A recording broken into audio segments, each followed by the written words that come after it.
Hello everyone, Earl Henderson, Primordial Defense. Thank you for watching. I have another Monday quarterback video for you. I'm going to play the entirety of the video and then I'll go back and talk about things that I think were done right and or done wrong. Without further ado, here we go. Good afternoon. I am Colonel Ann Carpenter, Chief of the Nevada Highway Patrol. I will be providing a briefing on the officer-involved shooting that occurred on Sunday, October 3rd, 2021. The Las Vegas Metropolitan Police Force Investigation Team is conducting the investigation. This is the second officer-involved shooting for 2021. This event was reported to 911 as a domestic violence incident occurring in a moving vehicle at 7:22 a.m. at the location of Lake Mead Boulevard and Los Feliz. The location of the officer-involved shooting took place on State Route 147, East Lake Mead Boulevard in Clark County, mile marker 11. 2 troopers were involved in the incident. Trooper Michael Abate has been with the department since December of 2013. He is assigned to the Highway Patrol Southern Command. Trooper Abate was armed with a department-issued 6-hour .320 9mm firearm. The investigation revealed that 2 rounds total were fired by Trooper Abate. The second involved trooper is Mark Wilner. Trooper Wilner has been with the department since January of 2013 and is assigned to the Highway Patrol Southern Command. Trooper Wilner was armed with a department-issued 6-hour .320 9mm firearm. The investigation revealed he fired a single round. The suspect was identified as Adrian Zarate Cervantes. He was a 41-year-old male adult, 5 foot 5 inches, 155 pounds. Mr. Cervantes' charges, if he had survived, include kidnapping, assault with a deadly weapon on a protected person, battery domestic violence. His criminal history includes 2 prior DUIs and traffic-related offenses. The details of the officer-involved shooting are as follows. At 7:22 a.m., Cervantes, the suspect, called 911 and advised that his wife, the victim, claimed he was kidnapping her. The victim took the phone and advised dispatchers that she had been slapped and was not able to exit the vehicle. She advised that her location was near Lake Mead Boulevard, Los Feliz, driving towards Lake Mead. At 7:47 a.m., the victim advised dispatchers that they were passing Hollywood at an overlook. At 7:58 a.m., the Nevada Highway Patrol was advised of the call by dispatchers. At 8:12 a.m., Trooper Abate arrived in the area. At 8:19 a.m., Trooper Abate located the vehicle on Lake Mead Boulevard traveling westbound. Trooper Abate observed the victim waving her arm out of the window. At 8:20 a.m., Trooper Abate activated his lights and sirens and attempted to stop the vehicle. The suspect pulled over, then drove away when Trooper Abate exited his vehicle. Within seconds, the suspect pulled over again. At 8:22 a.m., Trooper Wilner arrived in the area. Trooper Abate and Trooper Wilner gave clear and calm vocal commands multiple times to the suspect to exit the vehicle with his hands up. The suspect did not follow the directions of the troopers and proceeded to open the driver's door, had his feet on the ground, and his hands were in his waistband.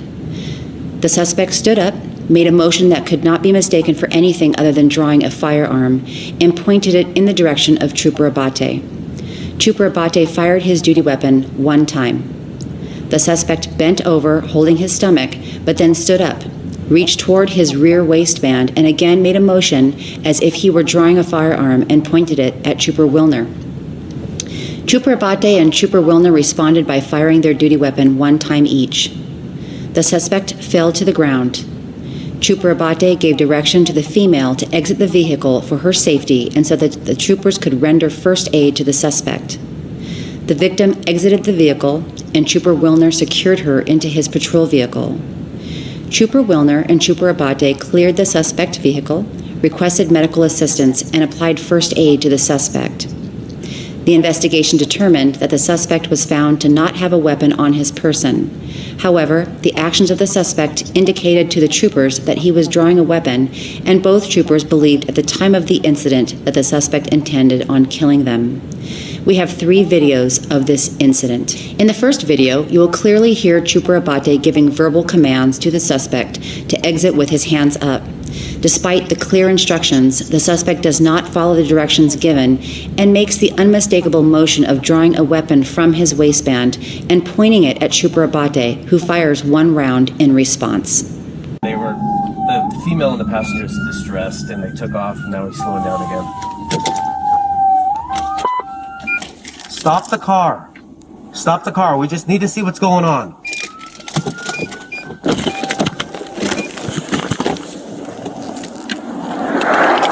Driver, put the car in park. All right, let's come. Out of the car with your hands up. Out of the car with your hands up. Put your hands up. Hands up. Hands up. Hands up. Hands up. Come out so we can help him. Come out so we can help him. Come up. We need to help him. Come out of the car. Here is another video from Trooper Abate's dash camera. This video does not contain sound.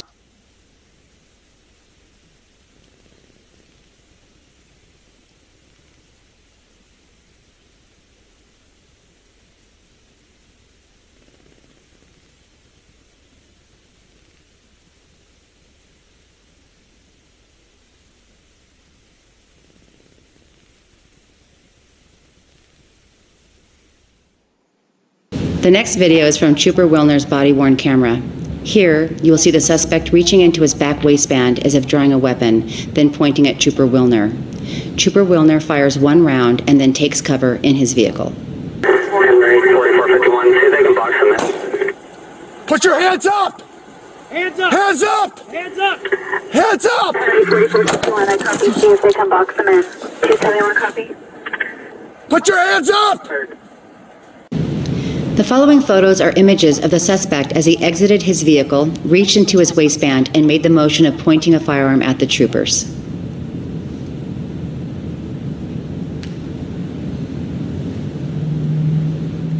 Our Highway Patrol troopers were presented with a life-threatening situation and responded to a threat in a manner consistent with the department's policy, training, and established case law. As Chief of the Highway Patrol, I would like to recognize both Trooper Abate and Trooper Wilner for their courageous and professional response. For the safety of our community, we want to emphasize the importance of listening to and following the direction of law enforcement. Public safety remains the highest priority of the Department of Public Safety Highway Patrol Division. I would like to thank the Las Vegas Metropolitan Police Department and all first responders for their continued support and assistance with this investigation. Thank you, and drive safely. All right, let's get into it. Let's jump here to the beginning of the video. First thing I want to talk about are the guns. I like how the Nevada State Police have decided to include photographs of the officers' weapons. I don't think that I can vividly recall any other agency doing that in these public information videos. Now, of course, your LAPD videos will show like stock photos of a 40mm launcher or a taser or something like that to help describe the equipment being used, but I don't vividly recall any of these agencies in these kind of videos showing the actual equipment used, the actual evidence photos of the weapons used. I like it. I think it's a good learning opportunity.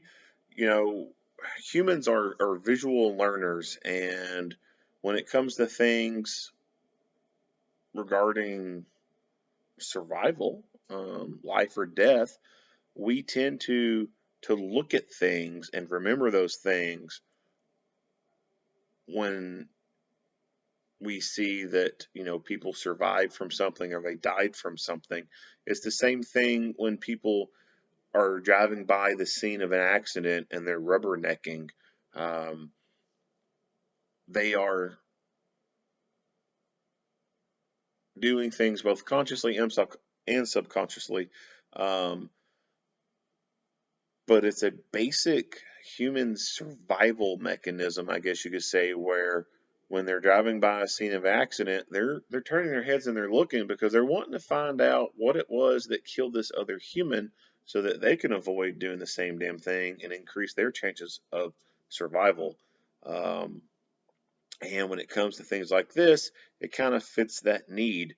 People get to have that visual of what equipment was used and what was uh, able to win that fight, or conversely, what was being used by the person who lost the fight. And anytime you look at videos or you read articles about use of force type of incidents, a lot of times I'm super curious about what they were using, especially when it's like stories about weapon retention, someone having a gun taken from them or little things like that. And that makes you think, okay, well, what kind of equipment were they using? Were they using a good Safari Land holster? Were they using something else? And there are times where I wish that information was available, but it's obviously not always available because news journalists, for one, don't know that stuff, and so it's not something that they're going to want to talk about. And then two, agencies they don't talk about it either. But there's a good majority of people out there, including me, who are super curious about what's being used. Both officers have a 6R 320 9mm pistol. They both have the Streamlight TLR7. However, this particular officer has a red dot sight and an extended magazine. Let's talk about the weapon-mounted lights. It is my opinion that if you are in the business of carrying a gun for work, then it should be a requirement to have a weapon mounted light on your pistol. Even if you're a daytime person, you're a day shift worker, you should still have a weapon mounted light on your pistol. It should be mandatory equipment. Just because you work during the day doesn't mean you won't be going into a dark house or a dark basement or tunnel or whatever. So a weapon-mounted light is a crucial life-saving piece of equipment that should be on a pistol.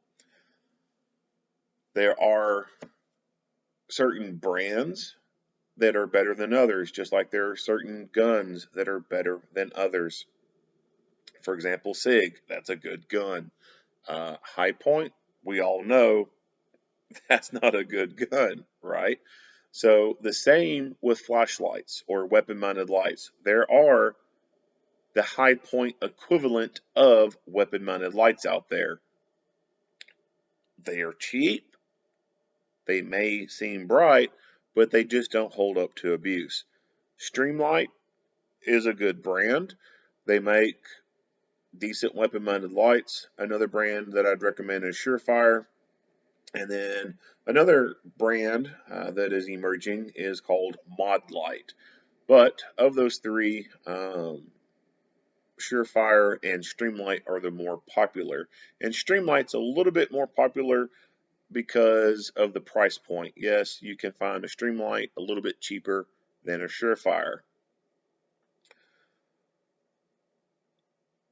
These particular Surefire lights are the TLR7s, and I've kind of always associated this smaller style of weapon-mounted light um, for the concealed carry customer.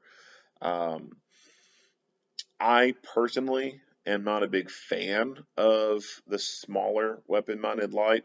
I actually prefer the X300 style or the TLR1 style of flash weapon mounted light, where the light comes out to about there. And the reason why I prefer those weapon mounted lights is it creates standoff between the muzzle and the target if you have to press your gun into the target, or it just by happenstance your gun and the target come into contact. And that would be in a situation like a close retention shooting. bad breath distance, where you and the target, you're right on top of each other, and you've got to draw and get into a retention firing position, and they're either on top of you, choking you, and they're pressing up against you, or you're just on the ground, and it just so happens that when you draw and present gun, the gun goes into them.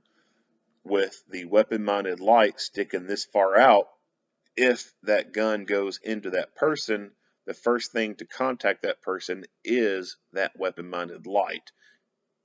The reason why I see that as being important is because with this setup right here, or with the absence of any weapon-mounted light, if you present the gun into the person, the thing that is going to touch the person is the muzzle. Of course, you pressing the muzzle into a person, that can cause the slide to go backwards a little bit and put that gun out of battery. If you push that slide back just a little bit, the gun will not fire when you pull the trigger. And the weapon-mounted light being that far out creates enough standoff and creates a little buffer, if you will, between the muzzle and the target, that it reduces or prevents your slide going out of battery in a scenario like that. That's why I prefer the bigger weapon-mounted lights. Now, with that being said, with the majority of the videos that you see out there with shootings, there's obviously a lot more distance involved. That's the norm. Firing at bad breath distance, being right on top of each other, although it's not as common, it does happen. And that is why I prefer the longer weapon-mounted light, because you never know. That scenario could play out, even though it's more likely for you to have some distance between you and the target. But anyway, either way, this is still a pretty good brand of a weapon-mounted light, and regardless of what brand you get, I think you should be getting a weapon-mounted light for your pistol. Your gun needs to be a 24/7 gun, not just a gun that works only in daylight. This magazine for the gun, this is either an extended magazine that is just made to be longer, or this is an attachment for a regular magazine. It's just a base plate extender. I don't know for sure with this particular brand. I'm not too big into SIG guns and their accessories, but I know with Glocks you can get the base extenders for the magazines. That just replaces the base plate, and it's basically a little compartment on there that makes it to where you can have a +2 or +3 round count in there. I don't have any of those. I use the Magpul magazines made for Glock. I have one of the 21 round magazines, and I don't use it all the time. I will actually use it on special assignments that I'm working. If it's something like an event, like a rap concert, yeah, I'm wanting to bring more bang bang to the party. So I actually will throw that 21 round magazine in the gun. But for most stuff, I just use the standard, factory magazine that comes with the Glock 17, and that works. That works fine for me. Does +2, +3, is that going to make the biggest difference in the world? Maybe, maybe not. I think it's more of a mental thing. It's more of a reassuring thing to say, hey, that's the first mag in my gun. I've got a little bit extra there that could give me a little bit extra of an advantage. Probably more mental than anything. Physically, when you really truly think about it, physically, I don't think it offers you that much more of a competitive advantage.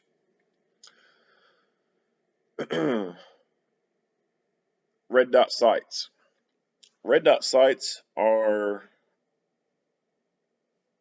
they're an emerging trend within law enforcement right now. Of course, red dot sights were a few years back the emerging trend within the self-defense shooting community and the competitive shooting community. And the private sector area kind of worked some kinks out and um, really tested the shit out of some of these newer red dot sights and really put it through the ringer. Um, Made products better, made accessories and stuff better, and now we're starting to see these things come out into the law enforcement community. And, it's not like it just happened yesterday or anything. Uh, Probably the last year or two, we've been seeing these things come out into the law enforcement world. And it's it's something that I would say that in the next 10 years, this will be the norm for law enforcement. In the next 10 years, the majority of law enforcement in this nation will be using red dot pistols. That's a prediction. Right now, it's almost hit or miss on when you watch one of these videos, you'll see one of these in there. I remember used to watching videos like this across the nation. I can't remember the first one I saw, but I remember when I did see the first one, I was like, oh, wow, there's a red dot pistol. And then you start seeing a little bit more of them. And now it's not a, aha, there's one. It's not like one of those moments anymore. It's just you note like, oh, there's another one. So seeing that growing trend, like I said, I think in the next 10 years, it will be the norm to see red dot pistols. Now, red dot pistols have pros and cons, and I have not done a red dot specific video yet. I'm working on it, going to be making one, but there's pros and cons to it. But I think that overall, red dots are probably easier to learn and use than iron sights. Um, and I don't want to go too far into it because this is not a red dot video, but there are there's some advantages with a red dot pistol and or red dots on a pistol, just like there's advantages to red dot on a rifle. It just, in my opinion, you can be a lot quicker with it and a little bit more accurate, and it's easier for, I would say, brand new people to shooting. I would say it's probably easier to train them on the red dot and then how to use irons as a backup than it is to take people who have trained for years on irons and then try to get them onto red dot. There's going to be a little bit more of a learning curve, and then some of your more older people, people who've been in the business for a little bit longer, who haven't made that transition to red dots, there's probably going to be some apprehension, I guess, some opposition to it, like but I think going into it, 10 years from now, people getting hired into the business who are not gun people, probably never shot a gun. I think it's going to be easier to get them trained and squared away on a red dot pistol versus just, standard pistol with iron sights on it. And contrary to what people think, police are not gun people. There are a lot of cops out there who the only reason they have a gun is because their employer gave it to them. And the only reason they carry their gun is, well, it's kind of a condition of their employment. They have to carry the damn thing.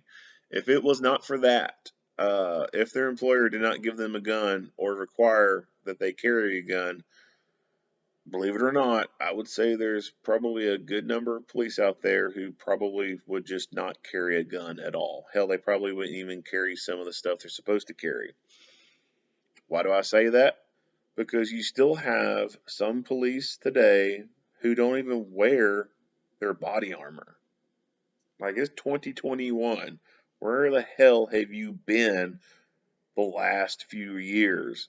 Like, there is a fucking war on police right now, and you're going to work not wearing your damn vest? Like, what the hell?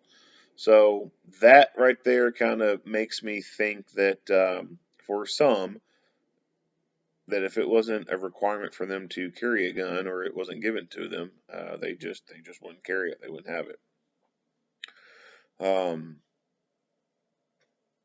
So with that, like I said, that kind of mindset with some police and them not those people not just being gun people, it's probably a little bit easier to get them trained on that red dot sight and for them to keep that red dot on the target in a stressful dynamic situation versus trying to keep those iron sights lined up nice and perfectly. And you're able to threat focus with the red dots.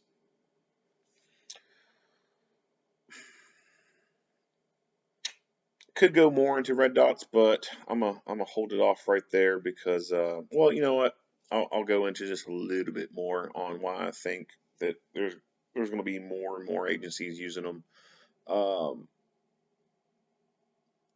when we talk about deadly force encounters and shootings and accuracy, there's a lot of misses, and with iron sights, having to keep the sights lined up perfectly, yada yada yada. Um, that can be kind of hard to do in a very stressful situation where someone else is shooting at you. Now, am I saying that red dots completely eliminate that? No. I am quite certain that there are some people, even with the red dot, that still miss and some rounds go astray. But I do think that the red dots can help reduce the amount of stray rounds because you're not having to line up these two different things. You're just taking the dot and you're putting it on a target and you're holding it there in the middle and you just gotta squeeze rounds off. So I'll stop talking about red dots because I want to make a red dot specific video and I don't want it to be in this one. Moving forward, skipping all the talking, getting to the meat potatoes. All right.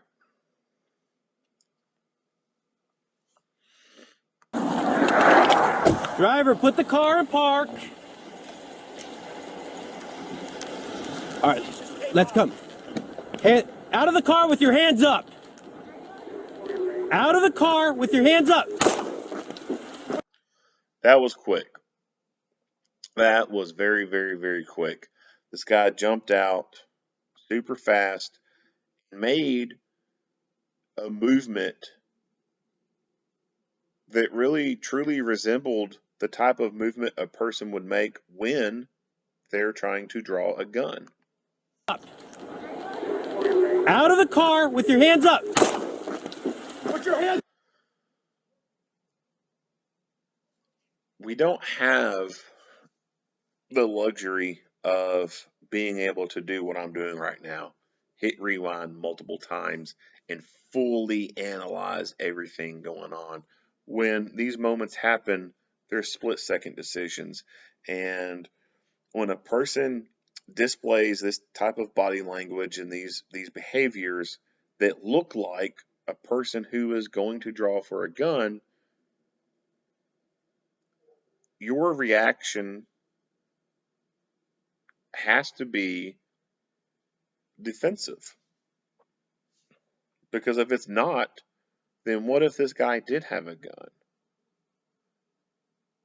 And you afforded him that opportunity to get it fully out and up and then be able to fire in your direction. He might not be a very accurate shot at all, or a shooter. He may suck. He might not be able to hit the broadside of a barn intentionally. But because of his incompetence and him just firing in that general direction, there just may be that one lucky round, that one golden BB round that finds its way in your stump box. And it's game over then. We all know a round to the stump box is the light switch. Action generally beats reaction. So, you ever play the game where you have your hands extended out and your palms are facing down, and then someone else has their hands extended out and their palms are facing up. So basically your palms are facing each other, and the other person will try to very quickly move their hands and slap the top of your hands before you can pull your hands away. That's what I mean by action generally beats reaction. That person, the majority of the time, is going to be able to move their hands quickly and slap the top of your hands before you can fully retract them back away from that person. That same concept applies to gunfights. Police are always having to react to what a person is doing. So that always puts law enforcement at a disadvantage because they're having to react to an action. That gives the bad guy the advantage. They're able to make that first move. And in some cases, the bad guys win because they get to make that first move and because law enforcement has to react. Armed citizens out and about their normal daily life being robbed and mugged. They're having to react to something that is happening. Security guards having to react to something that is happening. In this type of action, this type of behavior, we see his movement, and it looks like he is drawing a gun. Generally, in most cases, if it looks like a duck and it quacks like a duck, it's probably a duck. The circumstances as they appear may not be as what they exist, but it appears that this guy is reaching for a gun. And in most states, if not all states, the use of force laws will generally have that kind of language where the circumstances as they exist or circumstances as they appear to be. For this individual officer and the other officer, the circumstances as they appear to be, it appears this guy's reaching for a gun. They have the legal right to defend themselves. They don't have the luxury of waiting 3 extra seconds to make sure this guy doesn't have a gun, because if they wait that 3 extra seconds, he could put rounds in their snot box. Any reasonable person with a reasonable mind, in my opinion, would say that this is an acceptable shooting.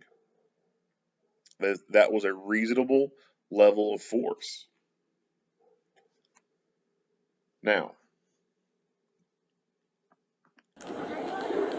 Out of the car with your hands up.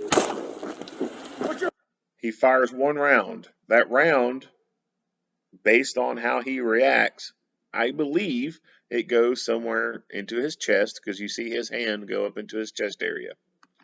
Hands up! Out of the car with your hands up. Put your hands up! That one round from this distance, from this quickly, I would say that red dot probably had some involvement with some accuracy there. Out of the car with your hands up. Put your hands up! Hands up! So that first round goes into his chest somewhere. Hands up! Hands up! It is not immediately incapacitating physically or mentally. It delays him. It obviously has some type of effect on him, because he stumbles. Put your He kind of buckles his knees a little bit, he drops down a little bit, and clutches his chest. hands up! But once that sudden shock of being shot wears off, Hands up! Hands up! Hands up! he does it again. Hands up! Hands up! My other videos where I talk about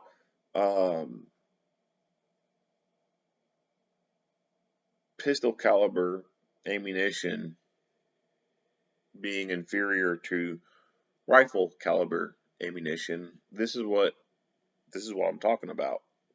So 1 round of this pistol cartridge into his chest area doesn't fully stop him. He is still, quote, in the fight. Now, if this officer had had a rifle out and was able to put a rifle round right into where that pistol round had gone into, do I think it would have immediately incapacitated him? Hell yeah, I do. I absolutely firmly believe that if he had a rifle out and popped one round into him and it hit the same place where that pistol went, I firmly believe that it would have had immediate effect. It would have immediately incapacitated him.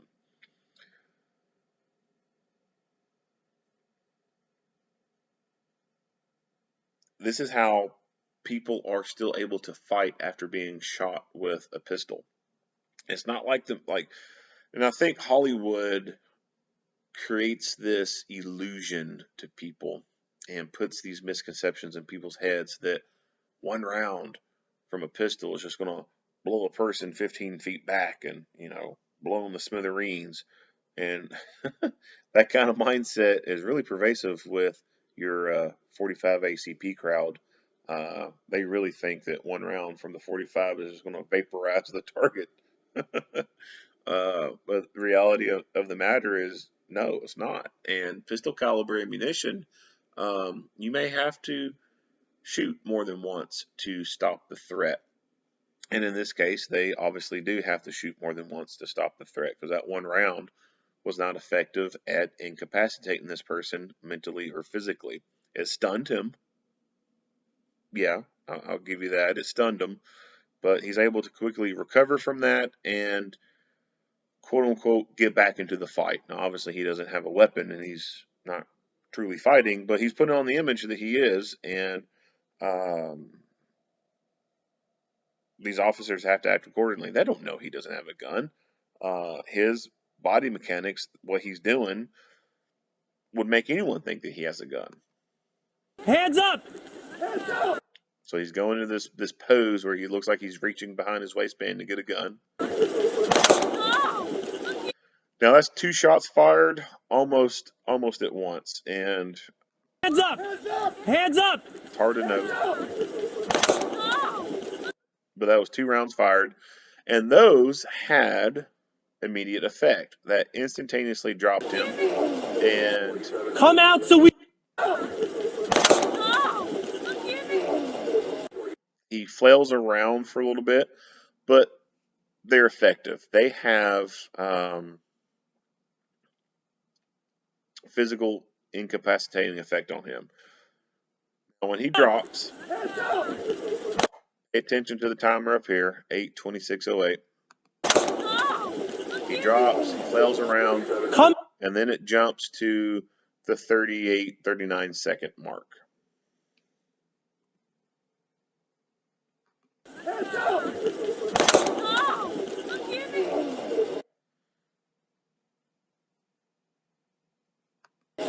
Come out so we... So almost 20 seconds later, we see that at the beginning, he flails around just a little bit. That's common. I don't know how long he got to do that because they do skip the video. But it's apparent that he's incapacitated. He is not getting back in this fight. Now, physically, what has happened to him, I don't know. There's no autopsy information, so we don't know exactly where these bullets hit and what they did. But one of those two rounds, or even maybe the combination of both of those rounds that were fired on the second time, they did the trick. And he's physically incapacitated. Out so we can help him. Come out Now the problem is the other person in the vehicle. so we can help him. Come out!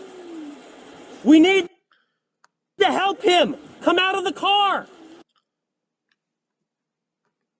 Come out!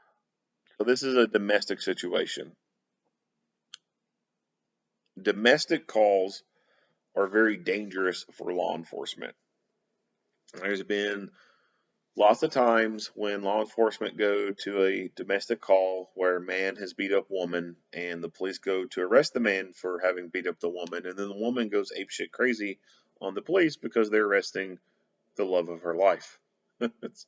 it's when you're dealing with people who are having very, very extreme emotions going on.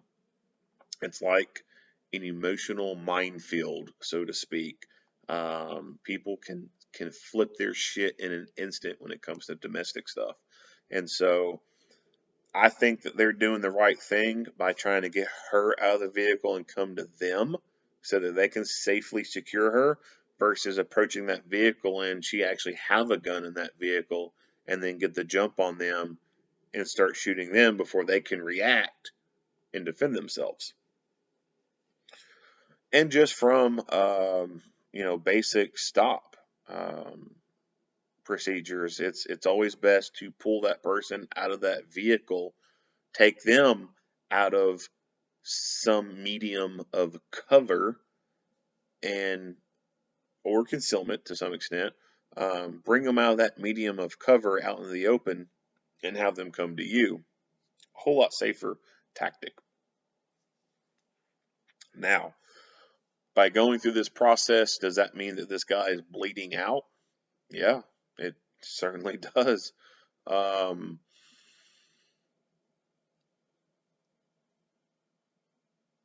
Is it better to be able to quickly treat a person and improve their chances of survival? Well, of course. Yeah, that's why terminology like the platinum 10 and the golden hour exist. However, in these circumstances right here, you can't safely go up and start applying pre-hospital treatment to a person. There's a potential threat in that vehicle. So until this scene can be fully secured, you can't render aid to this person. Trying to just run up there right now and render aid to him could get you shot in the head when you kneel down to start applying pressure and that woman pulls a gun out and shoots. If this woman causes a 10-minute delay on anyone being able to approach the vehicle and render aid, then you know what? It takes 10 minutes to get up there. This guy started this shit. The problem was started by him. He brought this upon himself. These are the consequences that he is having to suffer. Now, I don't know how long it took them to get out of the vehicle or get her out of the vehicle or whatnot, but it doesn't bother me one bit that he is laying there bleeding out while they're trying to get her out. Like I said, he brought this upon himself, and it's his own damn fault. We need to help him. Come out of the car. Here's another video from Trooper Abate's. We'll skip the dash cam footage. He's wanting to. The next video is from Trooper Wilner's body-worn camera. Here, you will see the Trooper Wilner. Wanting to see the dash cam, you can go back and rewatch it from earlier. I'll back this up just a little bit. And then takes cover in his vehicle. Now, I want you to pay attention to his forearms here. Right in here. And you can kind of pay attention a little bit here. It's a lot easier to see it right here because the sunlight's hitting it. So let me back this up. I want you to pay attention to his arms. And then takes cover in his vehicle. So this guy's about to jump out really quick and shoot. And you're going to hear the gunshot. 51, see if they can box him in. This guy doesn't shoot, the other guy does. Put your hands up! Hands up! Hands up! Hands up! Hands up! You see the goosebumps forming. 4461, I copy, see if they can box him in. 271, copy. Put your hands up! The following 1 copy. in his vehicle. We go from smooth arms. 1, see if they can box him in. Put your hands up! Hands up! Hands up! Hands up! Hands up! 4461, I copy, see if they can box him in. 271, copy. to goosebump arms. This is a very interesting video. I cannot recall any other videos capturing this. There may be some other videos that sort of somewhat captured it. I just maybe didn't fully pay attention to it or notice it. But this one, I guess because of the light and the angle and everything, we really get to see something interesting, and we get to see a response to fight or flight stimuli. So when there's a deadly physical encounter or some other stimuli to trigger the fight, flight, freeze response, one of the things that happens is goosebumps. Goosebumps are they're what's known as a vestigial response. Vestigial response is also getting into like vestigial organs like your appendix. So, you know, way back in the day, we needed an appendix. Throughout the years of evolution, we don't really need the appendix anymore. And so that's a vestigial organ. And we still have vestigial responses or reflexes that occur. For example, I believe it's called the Palmer response or Palmer reflex. If you take a newborn infant and you touch the palm of their hand, they will grip very strongly. And this is theorized to be, you know, when we were more like what our current primates are, like our current chimps, when we were kind of more like that, we had a lot more fur on us. That's how our babies would hold on to us. The palms would touch the fur and then grasp, just like monkeys do today. A newborn monkey will latch on to mama and grip. A hypnic jerk is another kind of example of something that used to be a part of us way back in the day when we used to sleep in trees. And now, you know, a hypnic jerk occurs in sleep, and that's theorized to be, you know, when we used to sleep in trees. You know, if we started to fall or something like that, we would reach out to grip something, reach out, jerk, grip something like a branch so that we wouldn't fall to our death or fall and get eaten by, you know, saber-toothed tiger or whatever. And goosebumps is another old thing when we used to have a lot more hair or fur on our bodies. Cats and other animals do this today, and if you scare a cat, you'll see a cat's hair stick up, and that pilomotor reflex is I guess you could say a bit of a defense mechanism for like a cat. When you see a cat's hair stand up, it makes that cat look a lot bigger, so it make an animal look a lot larger to a predator and maybe come off as more intimidating. And this goosebump is another vestigial response that just happens when fight or flight kicks in. Of course, it doesn't serve any real purpose today, but it is still something that is still part of humans and will occur in fight or flight response. And I thought that was just a really cool capturing of that on a body camera, because before this, I really cannot recall any kind of footage showing this this reaction, this reflex. So I think that was kind of cool. So just like the little nerd part of me, um, just I don't want to say I'm excited about it or anything like that, but yeah, it's interesting. It's pretty cool to see this reflex get caught on camera and be able to kind of explain, what's happening here and why that happens.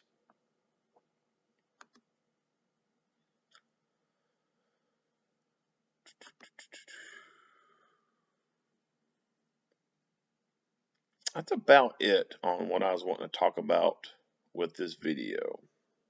Talked about the guns and the equipment, the shooting part of it, and the goosebumps. Yeah, so that is everything that I wanted to talk about in this video. If you like what you hear and see, go ahead and give me a like and a share. If you have not already, hit that subscribe button and stay tuned for more Monday quarterback videos. Earl Henderson with Primordial Defense. Thank you for watching.